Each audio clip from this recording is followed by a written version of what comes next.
ఒక జర్నలిస్ట్ పేరు చెప్పండి, క్రైస్తవ భావజాలం ఉన్న వ్యక్తి పేరు. ఉండడు. You need to become somebody like that. ఒక టాప్ బిజినెస్ మెన్ పేరు చెప్పండి, క్రైస్తవుడిది. ఉంటారు అక్కడక్కడ చిన్న చిన్న వ్యాపారాలు నాలాగా, సరిపోదు. ఒక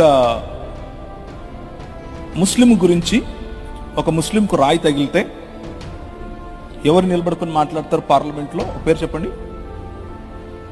అక్బరుద్దీన్ ఓవైసీ. కరెక్ట్ చెప్పారు. అసదుద్దీన్ ఓవైసీ. క్రైస్తవుడి పేరు చెప్పండి. ఉండడు. It's a shame on a community like this.